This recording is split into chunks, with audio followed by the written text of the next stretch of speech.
Nós vamos começar com a apresentação da Andréia Andreucci, que foi professora de ensino fundamental e ensino médio por 28 anos e atuou como coordenadora do ensino médio do Colégio Pentágono de 2011 a 2018. É especialista em currículo e avaliação pela Academia Primeira Escolha e atualmente está cursando MBA em Gestão Escolar. Então, passo a palavra para você, Andréia.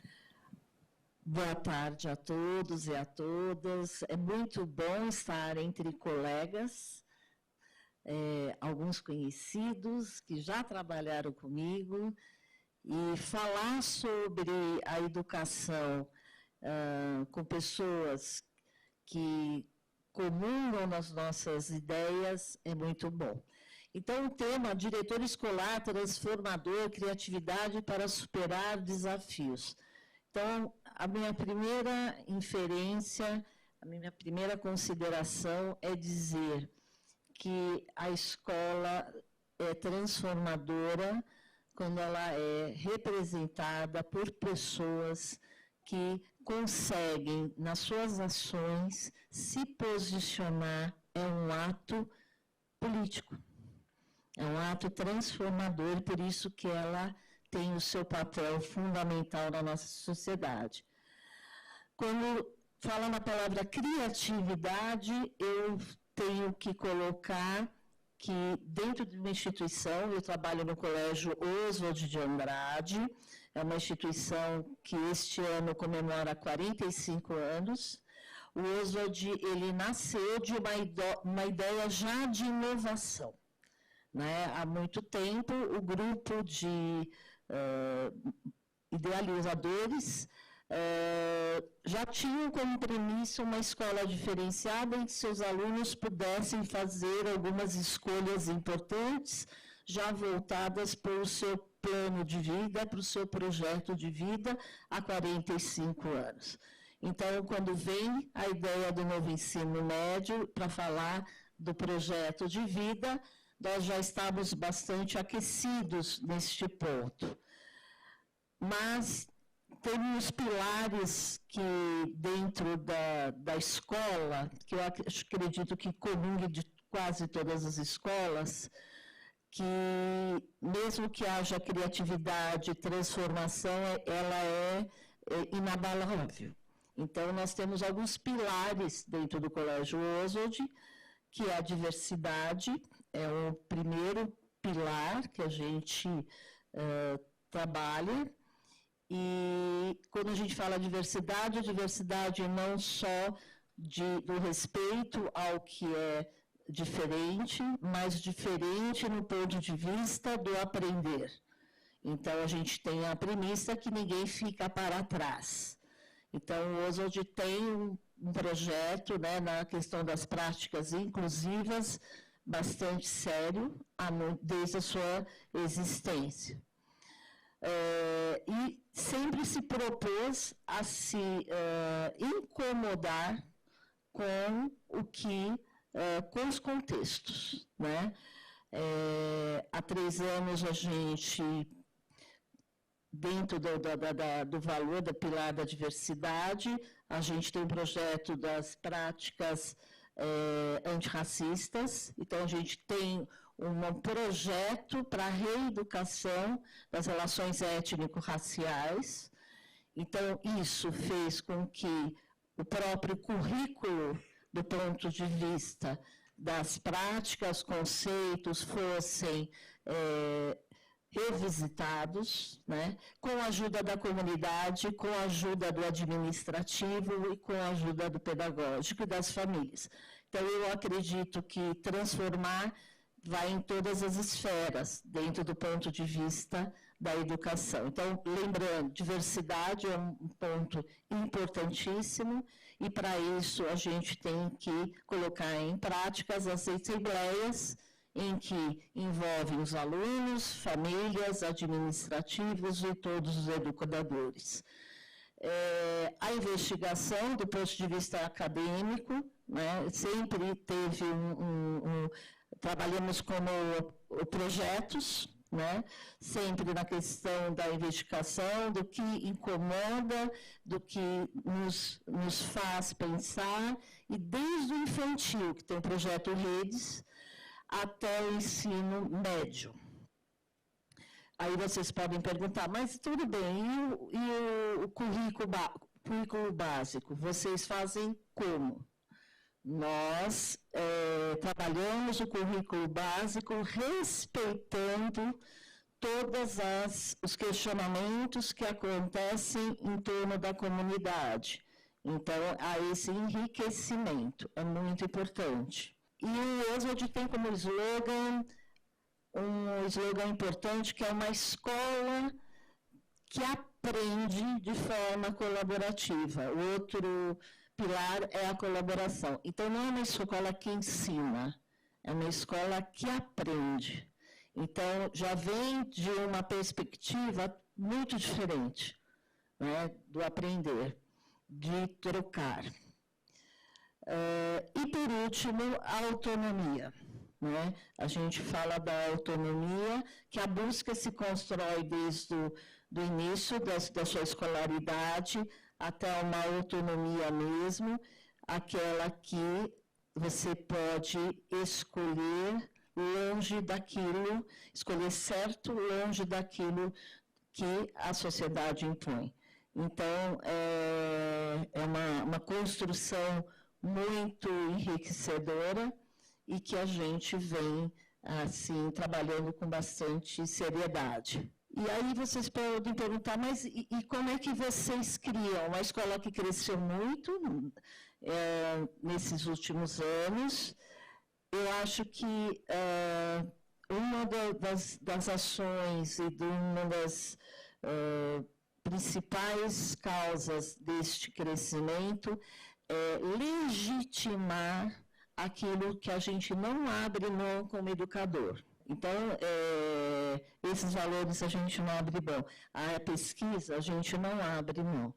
Então, quando a gente abre para as eletivas, para as oficinas, agora para todo o novo percurso do ensino médio, com todas as possibilidades, todas as escolhas são de perspectiva do olhar do aluno, sim, da necessidade do mercado de trabalho, sim, do que eles têm para enfrentar, sim, mas tem, sim, uma fidelização quanto que a gente acredita como educação, do que a gente não abre mão. Né? Então, a questão acadêmica, da pesquisa, do estudo, é muito importante. E aí a criatividade vai, como a gente abre as portas do Oswald para o que é bom e o que é necessário. Né? Então, olhar em torno da comunidade, fazer projetos de intervenção na comunidade e abrir para novas possibilidades. Coincidentemente, no primeiro semestre, nós tivemos um projeto com a Intel de programação. Então, os alunos do segundo e do terceiro ano do ensino médio, que é interceriado na parte dos extras, fizeram um trabalho aqui, por coincidência, sobre programação. Então, a gente trabalha todos os conceitos, mas quem dirigiu esse trabalho, quem comandou, foram os professores, também da área de matemática, também da área de geografia. Né? Então, essa questão em que a abertura para a criatividade, para as novidades, ela é necessária, mas desde que ela esteja toda alinhavada com o projeto político-pedagógico da escola. Né? Ela não é separada. Então, as novidades acontecem, elas precisam acontecer para atender esse projeto de vida que o aluno tem que ter. E esse projeto de vida acontece desde que ele pisa o primeiro dia numa escola. Ele não acontece só no ensino médio. E ele precisa estar intrinsecamente ligado em todas as áreas do conhecimento. Eu gostaria de também tocar num outro ponto, que é uma questão bastante importante, que é as questões sobre as relações que a gente estabelece com as questões da cultura brasileira, sobretudo.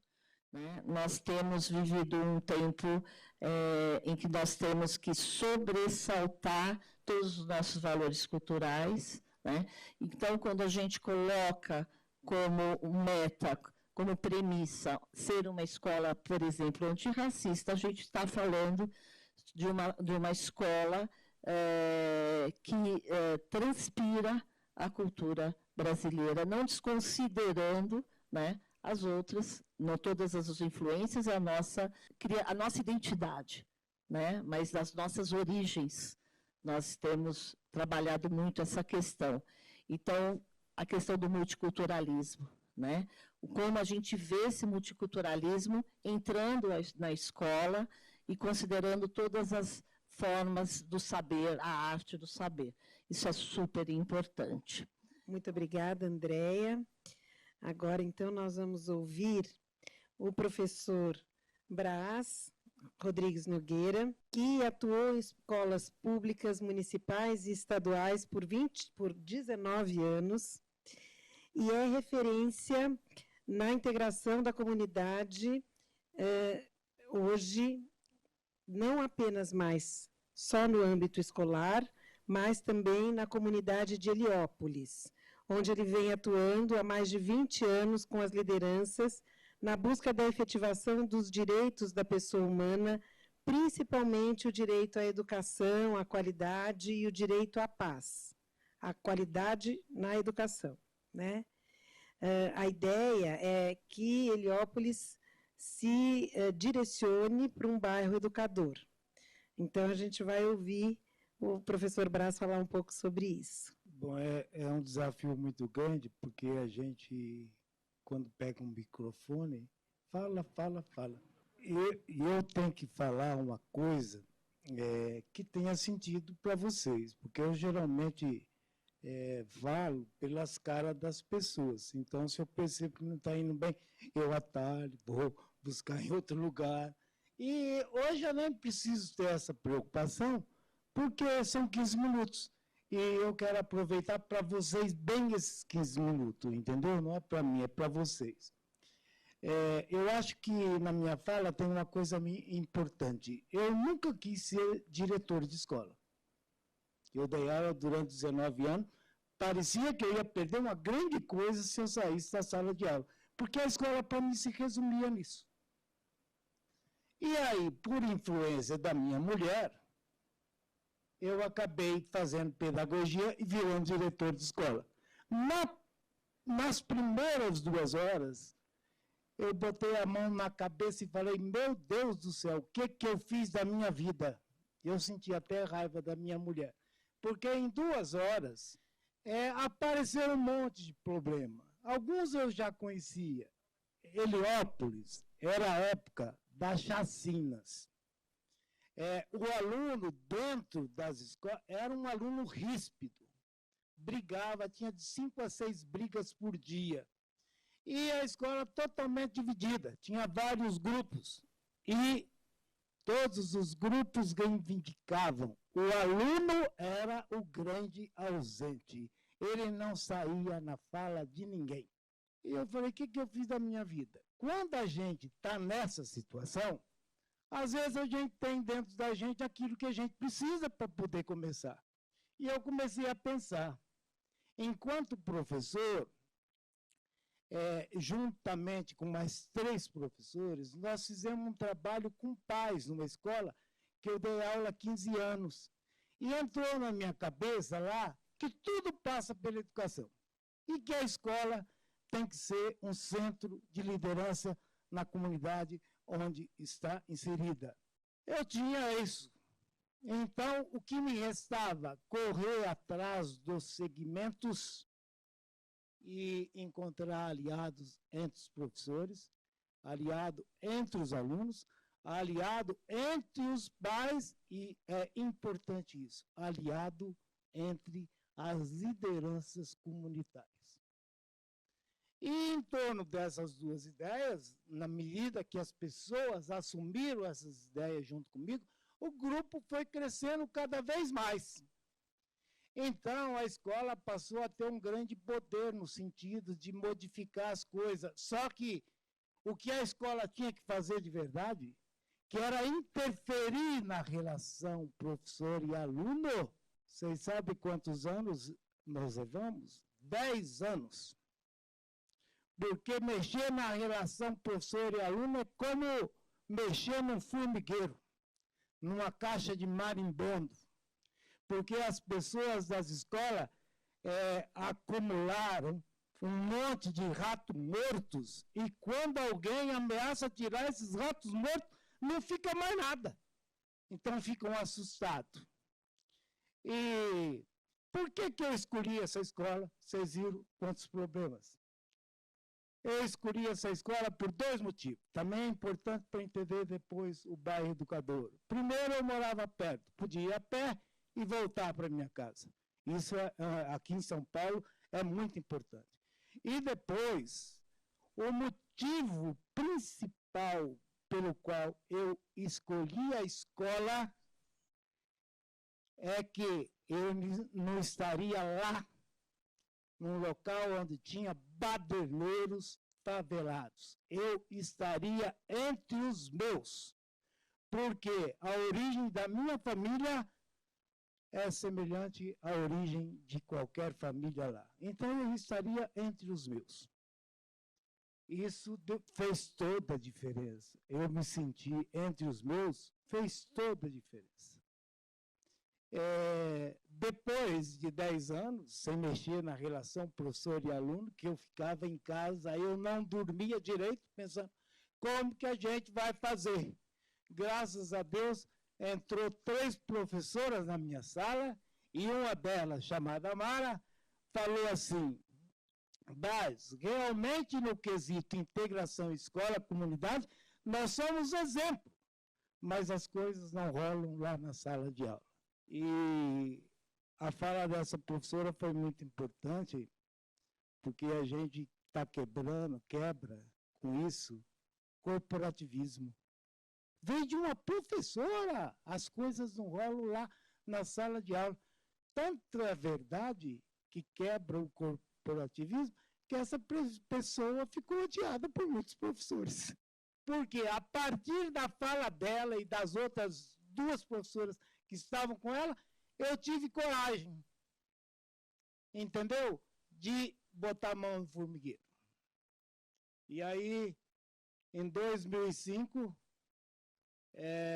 2004, segundo semestre de 2004, final do primeiro, o Gilberto de Messai e um jornalista do The Guardian visitaram a escola, e quando eles saíram para ir embora, o Gilberto falou assim, Brás, você não quer fazer uma pós-graduação em educação comunitária? Se você quiser, eu te encontro uma bolsa.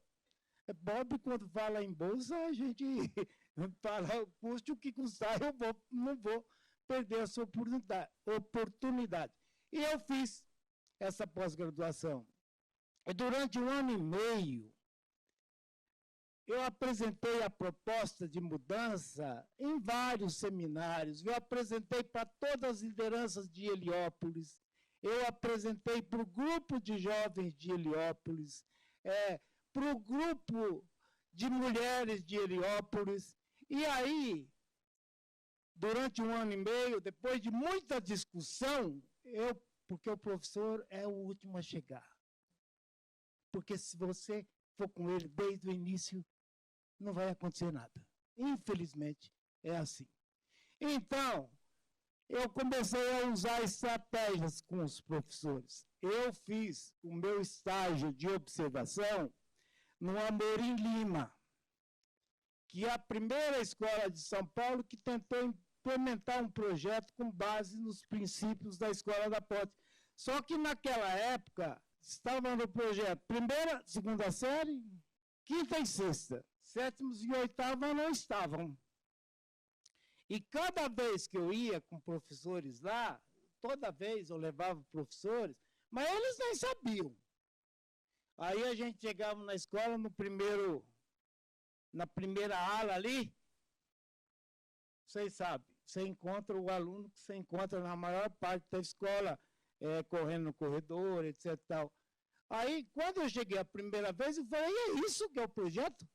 Aí a moça falou, não é o projeto é lá em cima. Aí eu cheguei numa sala de aula, grande salão, e vi os alunos trabalhando em grupo. Eu fiquei arrepiado e falei, vai ser assim lá.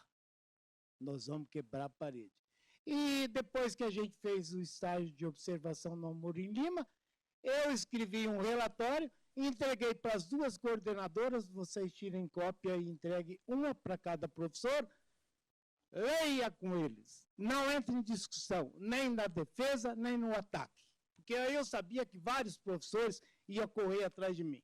E aí vários correram atrás de mim, aí eu percebi quem estava junto com a gente, quem estava em cima do muro, e com quem a gente podia contar realmente. E aí, quando a gente percebeu que tinha todas as condições, da comunidade já tinha, das lideranças já tinham, e aí, quando tinha também dos professores, aí a gente votou o projeto em 2005, a implementação de uma metodologia com base nos princípios da escola da Ponte. O projeto foi aprovado por unanimidade. Tinha 21 membros do conselho com direito a voz e voto. E na sala tinha 61 pessoas. 40 eram lideranças comunitárias capazes de defender o projeto tanto quanto eu. E o projeto foi aprovado por unanimidade. Aí as pessoas pensam que beleza. Beleza, coisíssima nenhuma. Agora você sabe que a coisa vai pegar feio. E realmente pegou feio. Durante 2 anos ficaram justificando para continuar do jeito que foi sempre. E aí eu resolvi chamar 15 professores, no universo de quase 60, para fazer uma perguntinha para eles. Se eu tirar várias paredes daqui interno, porque o muro já tinha tirado, vocês bancam diante dos professores? No final da conversa, depois de muitos problemas, o professor falou, pode tirar, nós bancamos. Então, em 2007, os professores do Campos Sales, os pais, os alunos, sabiam que quando voltasse na escola, eu ia aproveitar as férias para tirar essas paredes, e ia encontrar, em vez de 12 salas de aula, 4 grandes salões, que hoje são 9, porque aumentou o 9º ano. E aquelas 2 ideias que eu falei no início, tudo passa pela educação, escola como centro de liderança, foi colocado mais 3 princípios. O da autonomia, da responsabilidade e da solidariedade. Em 2008, teve uma reunião lá dentro de Heliópolis, com aproximadamente 500 pessoas, coordenada pela diretoria da UNAS, e foi votado que os princípios que iriam transformar Heliópolis num bairro educador seriam os princípios que nasceram lá dentro do Campos Sales. E aí, eu me aposentei. Aí tem muita gente que fala assim, por que você não vai viajar? Vai aproveitar a vida, vai para a Europa. Aproveitar a vida é estar lá. A minha escola é Heliópolis. Eu continuo nela até morrer. Até morrer. E aqueles que falam, chega de encher a nossa paciência, eu falo, meu filho, vai ser até o final que eu vou encher a paciência. Então, acostume que vai ter até o final. E tudo passa pela educação. Quando o juiz, quando o médico, quando o encanador, quando o engenheiro, quando o TI passar por essa verdadeira educação que está além dos muros da escola, a nossa sociedade vai ser bonita. E cada um vai sentir que está na sua casa. Seja branco, seja negro, seja indígena, seja homem, seja mulher, seja LGBTQI+. E eu acredito nessa educação transformadora, que rompe os muros da escola e que vai para a comunidade. Obrigada, Brás. Agora, então, nós vamos ouvir a Filomena. Siqueira e Silva. É doutora em Administração Pública e Governo pela GV, com passagem pela Universidade de Stanford. É atualmente pesquisadora sênior do Teachers College da Universidade de Colômbia e gerente das áreas de avaliação e material didático do Instituto Reúna. Então, eu vou passar a palavra para a Filomena. A gente tem um trio aqui bem bacana, bem diverso, vai dar muita conversa depois, hein? Obrigada, Mônica. Eu trouxe alguns slides aqui para vocês, rapidamente, para trazer um pouco a perspectiva desse tema, que é a liderança escolar, né, o papel dos diretores e das diretoras. Esse tem sido o meu tema de investigação há alguns anos. E o que eu vou compartilhar com vocês hoje é um pouco a perspectiva de o que se espera, né, desse profissional a partir do momento que ele assume a direção de uma escola, né, e como desenvolver essas pessoas que decidirem seguir essa carreira de diretores escolares. Conforme a gente ouviu nas duas falas anteriores, são vários desafios, não vai ser uma tarefa simples. Acho que uma das perguntas que muitas pessoas se fazem há muitos e muitos anos, e a gente vai continuar se fazendo, eu acho, por muito tempo, é o que faz uma escola gerar bons resultados? Quais são os elementos que ajudam uma escola a conseguir desenvolver as aprendizagens esperadas para todos os seus estudantes? Com certeza não é um fator único, a gente vai ter fator intraescolar, a gente vai ter fator extraescolar, não tem o elemento ali no fim do arco-íris e que é uma resposta única e se isso for feito tudo se resolve. Tem vários elementos. Porém, nas investigações que têm sido feitas, que não é de hoje, não é de ontem, é de pelo menos desde 1960, então a gente está falando mais ou menos de uns 50, 60 anos de estudos aí sistematizados em torno de o que acontece dentro da escola e o que faz com que escolas tenham melhores resultados do que outras. Mesmo quando a gente coloca escolas com regiões similares, com recursos similares, com um público similar, uma escola vai ter um resultado A, outra vai ter um resultado B. Então, aí, ao longo desses 50 anos, pessoal, teve muita coisa sendo desenvolvida, buscando entender quais são esses elementos. Será que tem elementos que consistentemente mostram que tem uma influência maior sobre o resultado de aprendizagem dos estudantes? Sem negar, com certeza, essa pluralidade que a gente sabe que existe de fatores influenciando o dia a dia da escola? Bom, aí eu me debrucei, né, na trajetória acadêmica aqui que a Mônica mencionou rapidamente para vocês, em torno dessa questão. E aí, esses estudos, que têm ganhado também bastante fôlego com os aprimoramentos estatísticos que a gente tem, que a gente consegue trabalhar com cada vez um número maior de variáveis, então consegue comparar muito mais elementos do que antes, a gente começou a achar alguns padrões. E aí esses estudos mostram que um ambiente concentrado no trabalho, ou seja, um ambiente focado na aprendizagem, em que as pessoas sabem onde elas têm que chegar ao término de determinado período e concentram suas energias para esse objetivo, mostram bons resultados. Uma escola que tem um comprometimento docente, claro, então que tem ali o engajamento para cumprir com a proposta pedagógica curricular, vai aparecer bons resultados de aprendizagem. Um uso apropriado do tempo. Então, as atividades nas escolas estão majoritariamente concentradas no ensino e aprendizagem e não em atividades administrativas ou questões mais burocráticas. Não que essas questões não existam, mas o tempo não é majoritariamente alocado nisso. Um professor, quando inicia a sua aula, a maior parte do seu tempo não vai estar fazendo a chamada ou fazendo a turma se organizar, mas sim na proposta pedagógica curricular. Tenho expectativas em termos de aprendizagem dos estudantes. Então, nessas escolas, não tem uma postura predominante no sentido de olhar para determinados estudantes e dizer, gente, não adianta, isso é caso perdido, esse aluno não vai aprender, deixa porque não tem o que fazer. Não, tem uma postura de altas expectativas para todos os estudantes, se esses são os objetivos de aprendizagens, todos vão chegar lá. Incentivos, não necessariamente incentivos financeiros, mas incentivos verbais. Então, se você tem uma experiência que dá certo, essa experiência é valorizada. Ela vai ser levada para outras pessoas, ela vai ser mostrada que isso funciona e vai ganhar essa valorização, esse incentivo. E, por fim, não menos importante, liderança. Essas escolas elas têm uma liderança escolar presente.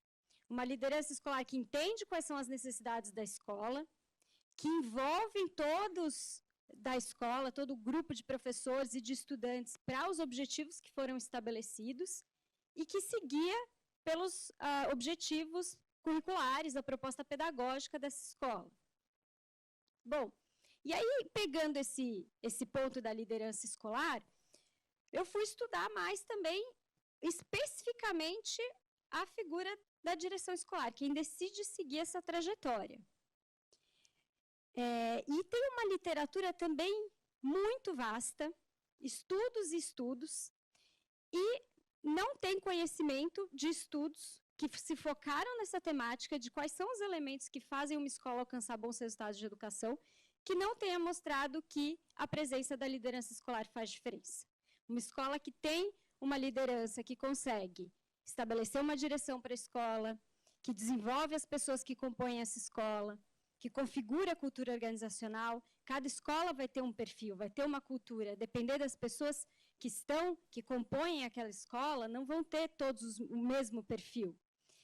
Gerencia o programa curricular, então tem esse foco em quais são os objetivos pedagógicos, gerencia os recursos, claro, e relaciona a escola com o contexto externo. Articular tudo isso para fazer uma organização funcionar e alcançar os objetivos que espera não é um trabalho trivial. Exige diferentes competências, disposição, compreensão. E esses estudos mostraram que as escolas que conseguiam ter essa liderança, que olhava para todos esses eixos e que tinha um preparo para enfrentar, porque cada uma dessas caixinhas abrem 1 milhão de desafios, as escolas que tinham pessoas preparadas e capazes de lidar com esses desafios alcançavam melhores resultados. Bom, e aí eu vou contar rapidinho para vocês, eu peguei tudo isso e falei, nossa, e aqui no Brasil? Como é que está essa perspectiva da liderança escolar nos resultados de aprendizagem dos alunos? Será que a liderança escolar influencia esses resultados? E aí eu vou trazer de maneira bem breve qual foi o resultado aqui dessa pesquisa. Eu fiz uma parte qualitativa, uma parte quantitativa. Na parte quali da pesquisa, eu olhei para 20 legislações estaduais que discorriam sobre quais são as atribuições dos diretores escolares. E fiz entrevistas também semi-estruturadas com pessoas que ocuparam o cargo de secretários estaduais de educação. O que essa parte qualitativa me mostrou? Nas legislações, tem um perfil bastante similar desses documentos. Esses documentos vão elencar ali, espera-se que o diretor assine documento, que ele organize as matrículas, que ele zele pelo espaço, que ele controle a assiduidade dos professores. Então, de maneira bastante similar, eu fui observando que tem um conjunto ali de tarefas muito específicas, né, a ponto de indicar que a pessoa tem que assinar um documento. Então, são tarefas bem específicas. E não tinha uma perspectiva de, mas qual é o perfil dessa pessoa? Quais são os conhecimentos e competências que essa pessoa tem que ter, as experiências, para que ela ocupe esse cargo? Essas tarefas vão existir, eu não estou dizendo que elas não tenham seu papel. Com certeza, zelar pelo espaço não só do diretor, mas dever de todo mundo que está ali na escola, né? Mas onde está o perfil? Quando eu vejo isso, eu não consigo identificar qual é a pessoa que se está procurando para ocupar um espaço de direção escolar. E aí, na entrevista com as pessoas que ocuparam o cargo de secretário de educação, também foi trazido bastante essa perspectiva de que tem um olhar mais burocrático sobre a atuação dos diretores escolares. Então, vai muito mais em uma pessoa que está ali organizando os documentos, que está cuidando, talvez, do administrativo, mas não necessariamente vai ser a pessoa que está à frente do projeto pedagógico da escola, ou que está acompanhando ali os resultados de aprendizagem. Bom, então essa parte qualitativa me mostrou que a gente tem uma descrição muito mais burocrática do cargo do que entender qual é o perfil, conhecimentos, experiências que essa pessoa tem que ter. Aí eu fui para a parte quantitativa. Eu olhei os questionários do SAEB. Aqui no Brasil, o INEP, ele aplica a avaliação 2 vezes por ano, tem uma avaliação em larga escala, que é aplicado para os estudantes, e junto com essa avaliação tem um questionário que os diretores respondem, os professores e os estudantes. E tem um conjunto de perguntas lá. Como é o processo de elaboração do projeto político-pedagógico da sua escola? Você desenvolveu alguma atividade de formação? Tem várias perguntas, desde questões demográficas até aspectos do dia a dia, a merenda da escola, o livro didático, enfim. Então, eu peguei esse material, olhei as perguntas do questionário dos diretores, dos professores e dos estudantes, e trabalhei com as edições de 2013, 15 e 17, que eram edições que as perguntas estavam iguais, então eu podia ter comparabilidade. Juntei essas perguntas, fiquei mais ou menos com 60 mil observações de diretores, né? Então 60 mil respostas dos diretores, 283 mil de professoras, mais ou menos 1 milhão de alunos, e aglutinei isso por escola, porque a minha unidade de análise seria a escola, e eu fiquei então com uma amostra aí de aproximadamente 38.500 escolas. E aí eu coloquei isso numa análise, eu utilizei um modelo de regressão, onde eu coloquei a nota do estudante no SAEB, com um conjunto de variáveis que vieram desse questionário, para identificar se tinha alguma correlação ou não com a nota do 9º ano do SAEB. Com um conjunto de controles, de efeito fixo, o questionário dos estudantes, por exemplo, eu utilizei para retirar variáveis de controle, nível socioeconômico, diversos elementos que a gente sabe que pode e influenciam o resultado de aprendizagem. Bom, não vou entrar a fundo aqui, o que eu quero mostrar aqui do resumo da ópera? Essas foram as variáveis que eu criei do questionário: comprometimento do aluno, comprometimento docente, gestão colegiada, recursos, senioridade, enfim. E aqui, na gestão pedagógica, foi o que mostrou a maior correlação com a nota. Quais eram as perguntas que compunham esse construto? Se o diretor estava envolvido no projeto político, na construção do projeto político-pedagógico da escola, se ele conhece os resultados de aprendizagem do SAEB, né, e do IDEB da própria escola, do município, da rede, se ele promove espaços de formação, se tem trocas com outros diretores de escola. Essas perguntas geraram esse construto que deu aproximadamente 12 pontos na nota do SAEB, 11,6 em língua portuguesa, 12 em matemática. Isso é bastante, isso é 7 meses, mais ou menos, de ensino. Então, esse resultado mostra que lideranças que se envolvem nesse processo, lideranças que estão acompanhando o processo de ensino e aprendizagem, têm uma influência, uma correlação muito positiva com a nota.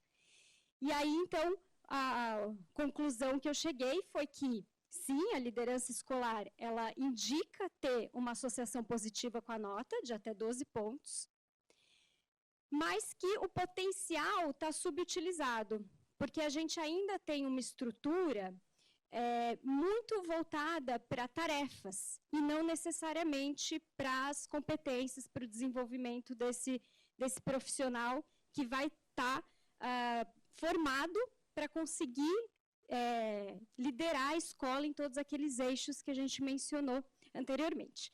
Então, aqui, já indo para o finalzinho da história, o que a gente observa? O tema da liderança escolar tem ganhado outros contornos. Aqui, esse próprio encontro é uma evidência disso, de discutir com mais intencionalidade o que é essa função. O ano passado, o Conselho Nacional de Educação homologou essa base, homologou não, né? Aprovou a Base Nacional Comum de Competências dos Diretores Escolares. Esse documento traz 10 competências gerais esperadas dos diretores e um conjunto de competências específicas. Esse tipo de material, ele começa a caminhar nessa direção de indicar o que se espera em termos de competências dessa pessoa. que vai assumir esse desafio enorme que é gerenciar uma escola.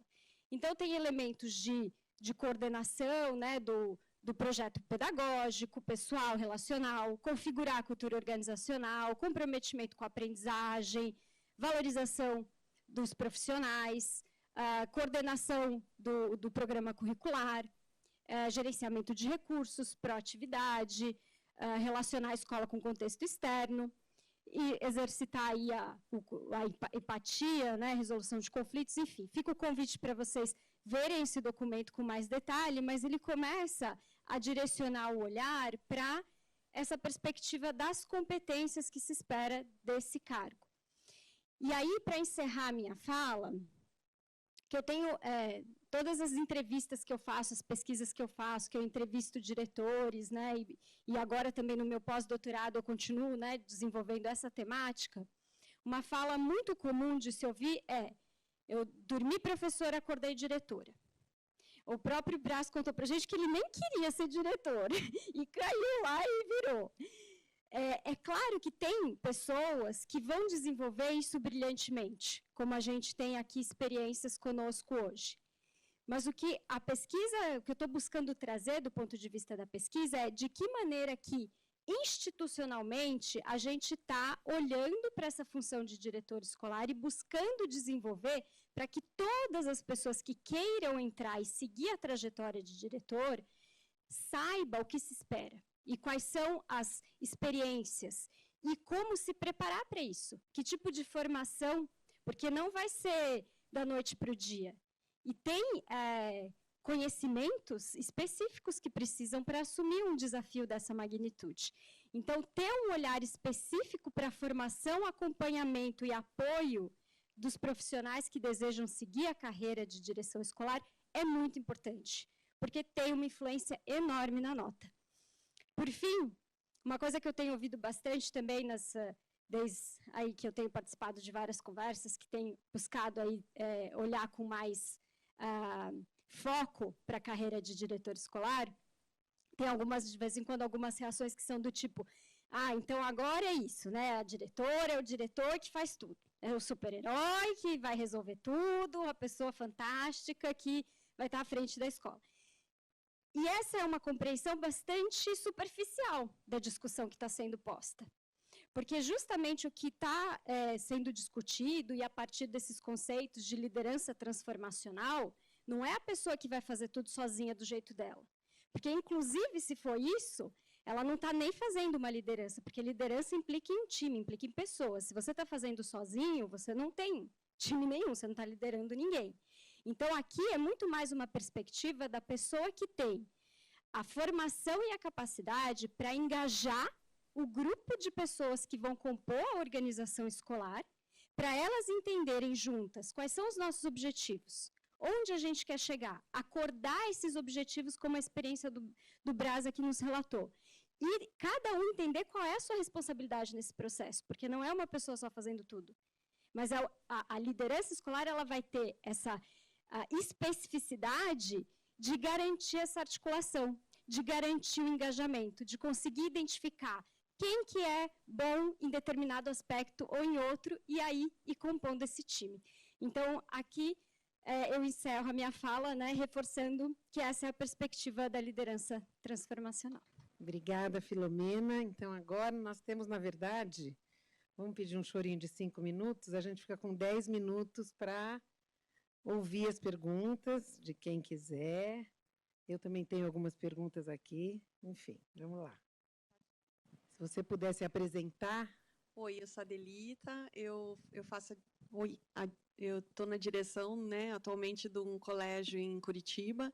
Eu queria fazer uma pergunta para a Filomena. Essa análise de dados que você fez, foram escolas públicas e particulares? E que região foi? Ou foi no Brasil todo?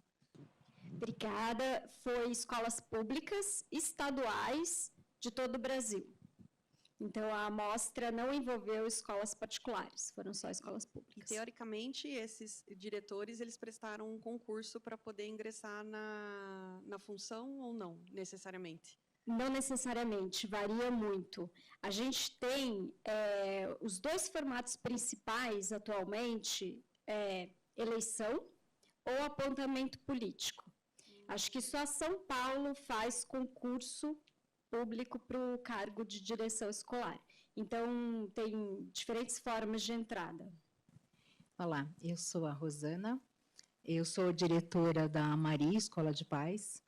É muito interessante a pergunta da colega, assim, e eu queria saber, essas pessoas que são apresentadas, né, pelos políticos, ela tem essa formação educacional, essa preocupação com a educação?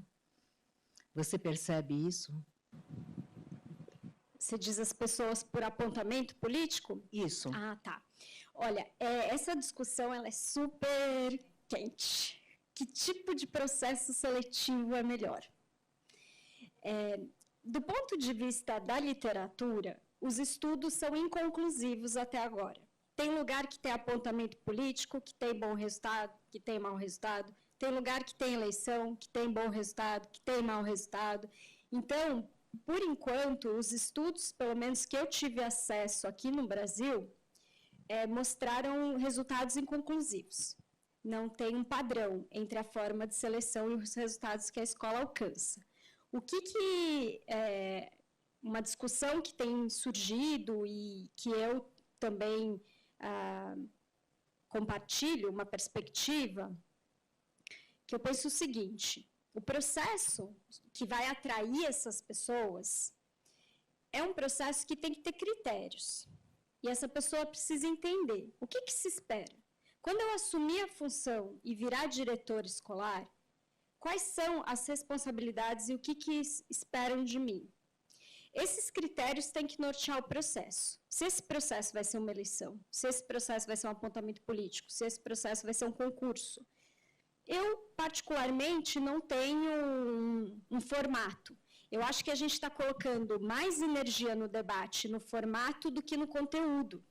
E ainda que a porta de entrada possa atrair pessoas mais ou menos preparadas, é claro que ninguém quer, sei lá, né, o primo do prefeito, porque é primo virando diretor de escola. Do mesmo jeito também que uma eleição pode ser guiada por outros interesses, que não necessariamente a capacidade daquela pessoa, né, de exercer a função. Então, o que eu acho que precisa ficar claro justamente são os critérios. E como que, quando essa pessoa assumir a função de direção escolar, como que vai acompanhar? Que tipo de apoio ela vai ter para exercer esses critérios e saber que está caminhando? É uma boa liderança, está atuando conforme esperado ou não, e aí precisa talvez de uma realocação, né? Então, eu acho que o foco tem que, no meu ponto de vista, ser muito mais nos critérios que estão norteando a função do que necessariamente no processo de entrada. Tudo bem? Boa tarde, meu nome é Alessandra. Eu vou fazer uma pergunta para o Brás e acho que dele vai para você, tá bom? Filomena? Filomena. Brás, você falou que você continua atuando na escola, como conselheiro, como participante da comunidade, porque eu acredito que para você estar lá, você tem uma função, e eu fiquei pensando assim, você fez tudo isso, essa transformação, participou disso, para continuar tem que ter uma formação em ação, porque senão esse projeto se perde. E aí é o gancho. Para esse professor, esse diretor, ter esse perfil profissiográfico, vamos dizer assim, profissional, ele tem que também ter essa formação. No seu pós-doutorado, você pretende destrinchar isso aí? Primeiro, eu não acredito que a função do professor e a função do diretor, as funções acontecem só dentro da escola, tá?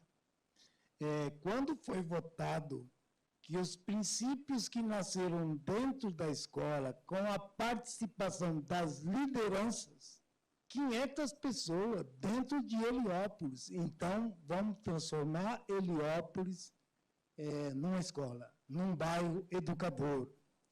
E aí, como que eu fico depois que eu me aposento? Eu fiquei igual, porque eu atuava já fora da escola. A minha atuação vai além da escola, e do professor, do diretor. E eu tenho que colocar uma coisa aqui, eu prestei bastante atenção em tudo. Nós falamos aqui das características do líder, das funções do líder, do diretor. Tem uma função que acho que eu vou ter que escrever sobre isso. O líder é aquele que alimenta a esperança do grupo. E eu aprendi isso com criança. Aí, em que consiste exatamente o projeto? Em 1999, houve o último toque de recolher. Heliópolis inteiro, à noite, paralisava. Nenhuma escola funcionava. E o Campos Sales, a aula continuava normal. Por quê? Porque Campos Sales estava inserido na comunidade. Só que tinha pressão interna e externa para a escola fechar. Aquele aluno que queria ficar em casa, aquele funcionário que queria ir para casa também, uma vez criou um tumulto, e eu percebi que esse tumulto ia tomar toda a escola e os alunos iam embora e iam passar em cima de nós. A Folha de São Paulo, o Estadão, a Globo e a Record parece que torcia para a escola fechar a noite e no outro dia noticiar a última escola de Heliópolis se submeteu ao poder do tráfico. Então, eu sempre tive uma perna dentro da comunidade e a outra dentro da escola. O que aconteceu com a minha aposentadoria? Eu coloquei as duas pernas na comunidade. Hoje eu tenho escola lá em Heliópolis que eu sinto um carinho até maior do que a própria escola que eu fui diretor durante 22 anos, pela ligação que a gente tem. Então, eu estou falando de uma educação que vai muito para além da escola. Eu não estou falando de educação dentro de caixinha. E eu fico muito preocupado quando o educador discute educação a partir do dentro da escola. O aluno que em 1999, quando eu percebi que ia ter um tumulto e eles iam embora, eu pedi para 3 pessoas que estavam comigo, pedi para os alunos descerem para o pátio. E toque de recolher. Eu falei 50 minutos sem parar. E terminei a minha fala com 500 alunos, de jovens adultos. E terminei a minha fala, portanto, o nosso projeto não vai morrer, portanto, vocês vão voltar para a sala de aula, que a aula aqui vai ser normal. Porque quem manda aqui somos nós. Eu e vocês. Não são os traficantes, não. Os traficantes me olhando ali, tinha. Traficantes me olhando. E aí foram embora para a sala de aula, eu voltei para a minha sala, eu falei, meu Deus do céu, o que eu fiz? Como que eu vou voltar para cá amanhã? Você sabe quando tem um louco, um buraco no peito? Era assim que eu dava. Chegaram 6 alunos na minha sala. E eram alunos que estudavam durante o dia.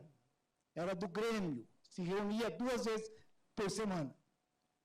E um deles, José Olei, falou, Braz, quando você começou a falar com os alunos, nós paramos a nossa reunião e fomos te ouvir.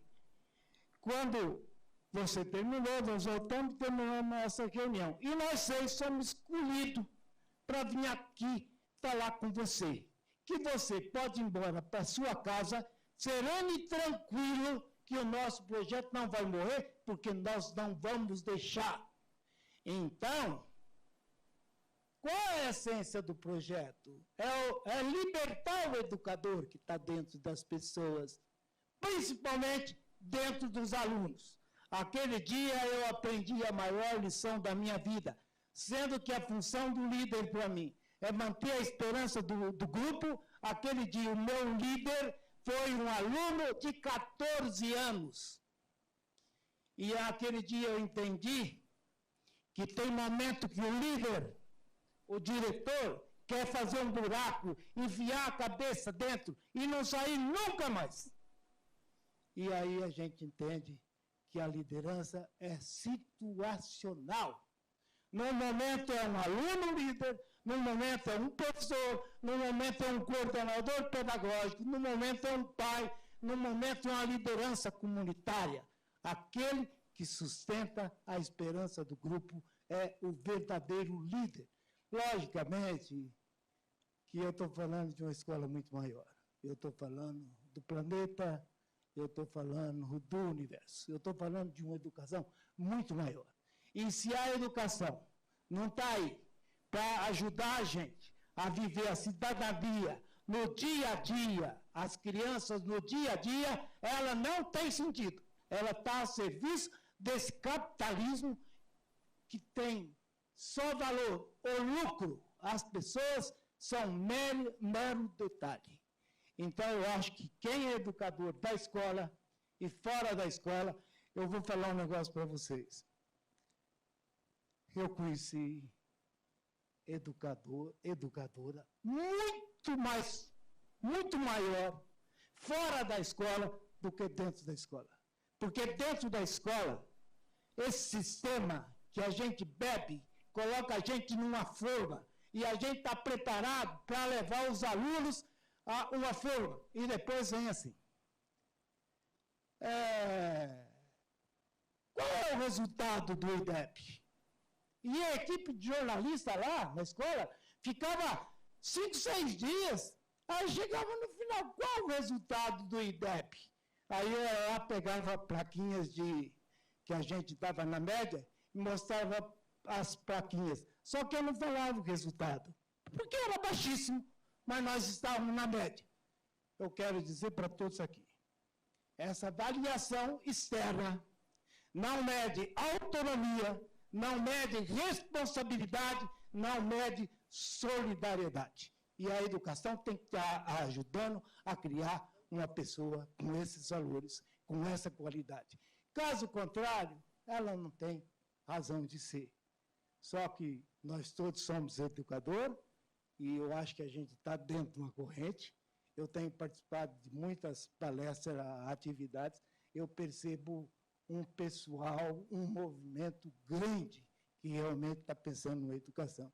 Não só o que fazer com os alunos dentro da sala de aula, mas o que fazer com os alunos na sua comunidade. Acho que 2 pontos bem breves. Acho que em relação à fala do professor Braz, acho que vale fazer um adendo aqui, que concordo com toda a exposição, a educação e o processo de liderança, né, é algo, a palavra que ele usou, de gerar esperança, de motivação, com certeza é uma característica essencial. E aí, professor, aqui no estudo, eu peguei o resultado de aprendizagem, e acho que é importante ressaltar que, de forma alguma, isso reduz, e é só isso, né? No sentido de ter a plaquinha com um número que não quer dizer nada, né? Mas muito mais de ter algum sinalizador em termos do resultado de aprendizagem, com todos os questionamentos que possam existir em relação a o que essa avaliação está medindo, quais são as aprendizagens que estão dentro desse teste, qual é o alcance dele, e com certeza tem muitas limitações, né? Ele não é um instrumento que é o único, ele é um instrumento, né? E ele traz a possibilidade da gente conseguir olhar para um número grande de escolas e tentar identificar com esse sinalizador, que não é o único, mas é um sinalizador, como que outros elementos, que é o que compõe o questionário socioeconômico, está mostrando de relação ou não. Mas, de forma alguma, é algo que enxuga. É um indicador, é um elemento dentro de um contexto que está permeado por várias outras características que foram enfatizadas aí na fala do professor Braz. E aí, para a continuidade da sua pergunta, no pós-doutorado que eu estou fazendo agora aqui na USP, o projeto, eu estou olhando para ele, buscando desenvolver um processo, uma estrutura que, a partir de algumas competências, que também de forma alguma tem o objetivo de encaixotar, mas sim de trazer alguns elementos norteadores da função, como que a gente pode desdobrar ele em um processo, porque a gente sabe que não é binário. Eu tenho totalmente a competência, eu não tenho nada da competência.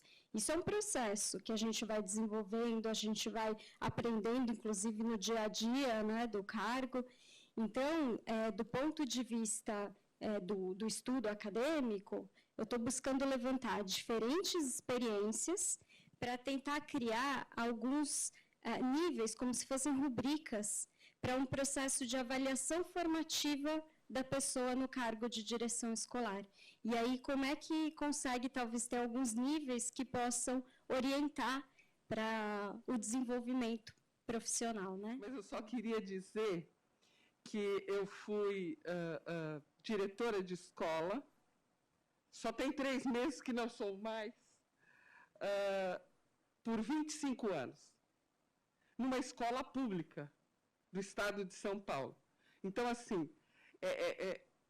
eu estou levantando isso para prestar atenção que diretor de escola não é só dessa escola que a gente tem e que a gente viveu.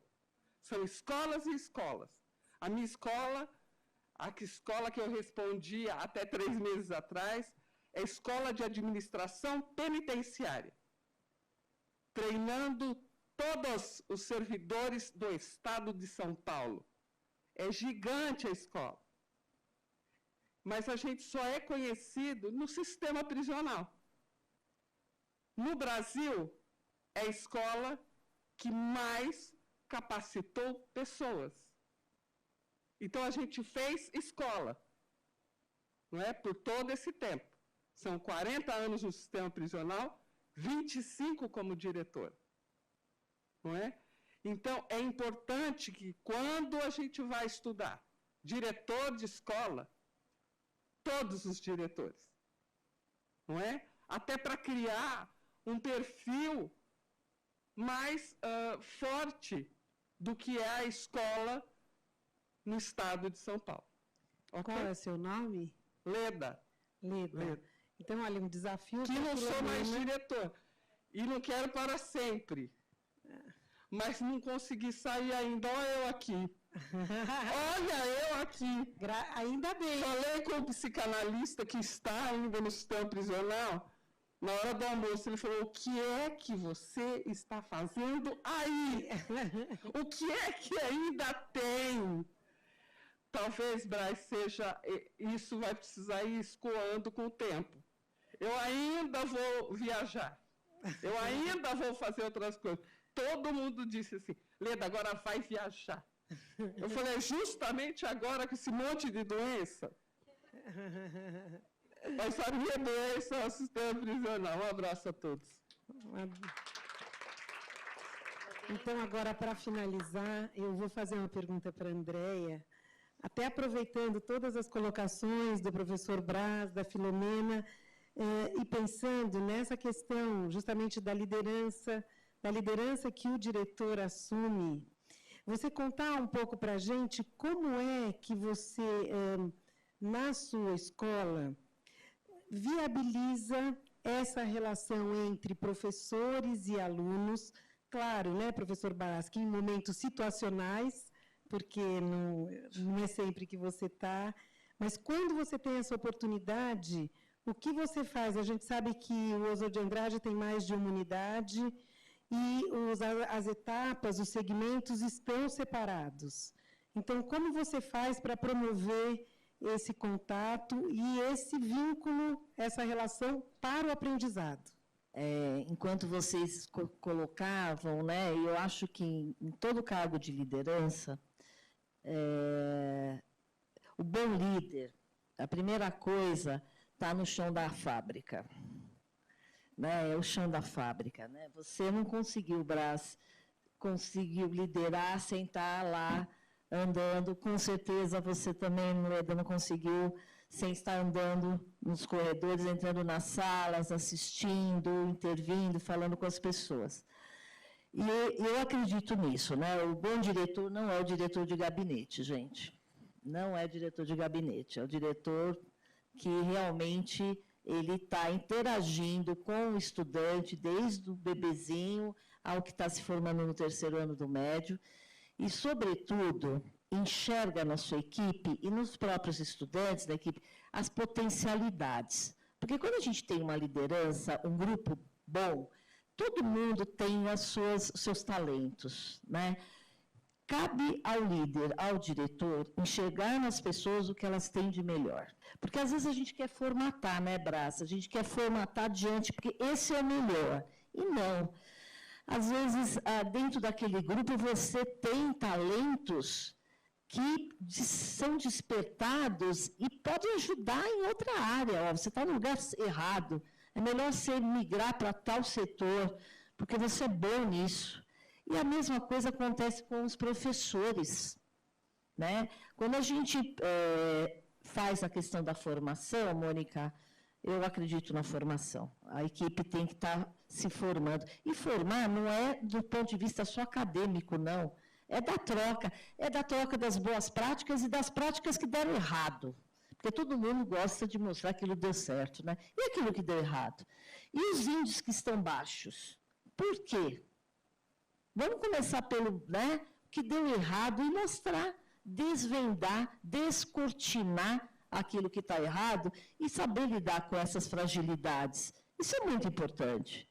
Então, eu acho que é isso, né? Como é que eu transito, né? Lá no hoje nós estamos em prédios separados, segmentos, e uma das minhas missões foi integrar os segmentos, né?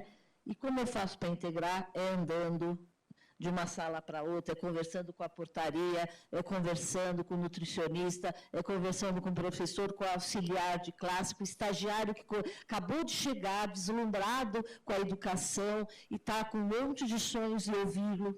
Né? É isso. Eu acho que é por aí que a gente constrói. Não tem caixinha, não tem muita receita, não, para o diretor. É a minha percepção. Bom, então chegamos ao fim. Está muito bom, a gente poderia continuar aqui, mas acho que já passamos bastante. Muito obrigada, diretora Andréia, diretor Brás, doutora Filomena.